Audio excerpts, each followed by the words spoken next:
l'histoire de ce livre, c'est Armand décède, et puis sa première épouse, qui est notre mère. Donc je suis la fille aînée d'Armand et Liane. Ils ont eu trois enfants de ce premier mariage.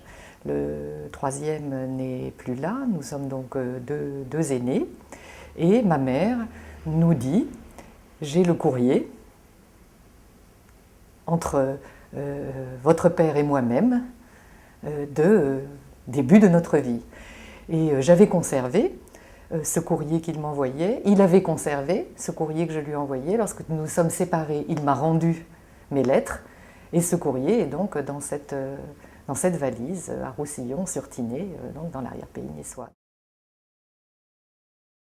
Alors il y avait plein de lettres, on ne pouvait même pas en estimer le nombre d'elle, de lui, et je me charge déjà de trier, et en triant je les compte à peu près, il y a un peu plus de 1000 lettres, donc je dis c'est vraiment les comptes des 1001 nuits. Heureusement il y avait encore beaucoup d'enveloppes, donc ce qui nous permettait de pouvoir répertorier et dater les lettres. On est juste dans l'espèce de découverte au début. En plus, il y a plein de petits dessins sur les enveloppes. Enfin, on retrouve comme ça plein de choses qui, en écho, on va dire, d'une image et d'une écriture sont là.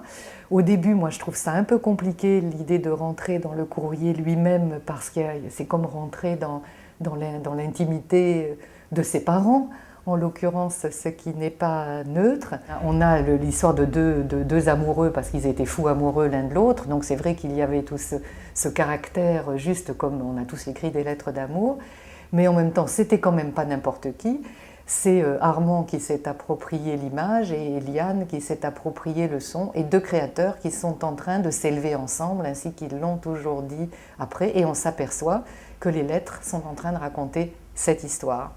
Donc le début de comment Armand est devenu Armand, comment il a mis un petit paquet sur la signature du dé pour abandonner le dé et devenir celui que l'on connaît.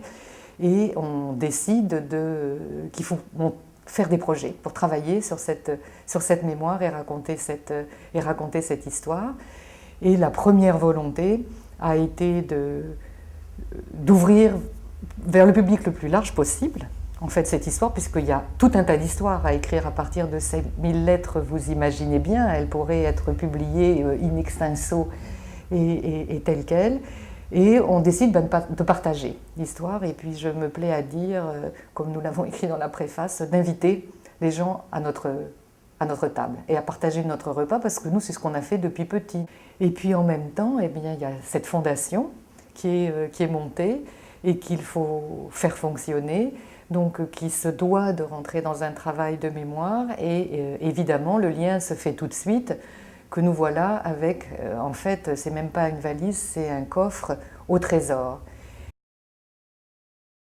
La Fondation Armand est née en 2006 de la volonté de travailler sur la pérennité et la mémoire, de la pérennité de la mémoire d'Armand, aussi bien de l'homme que de l'artiste.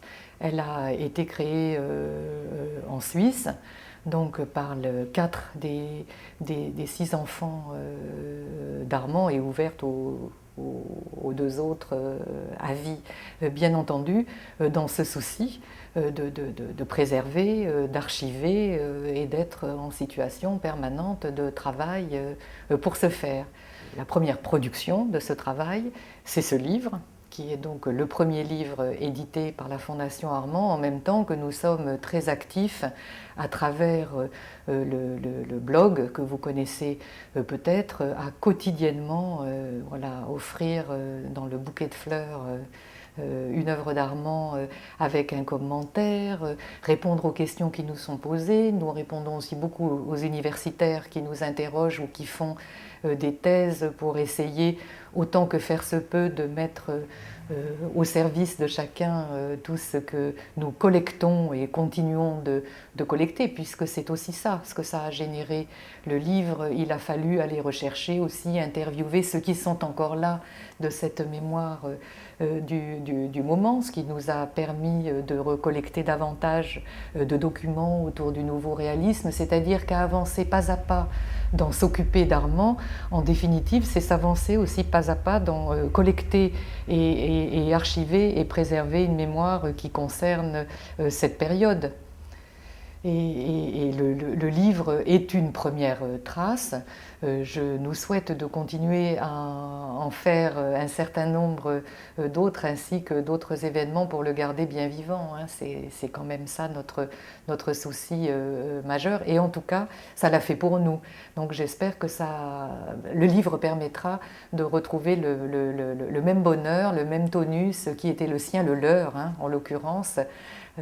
Assez de là pour continuer de penser aujourd'hui, même là où c'est difficile, qu'il y a des choses qui ne sont pas aussi difficiles que ce qu'on les pense quand on s'appuie sur une autre logique.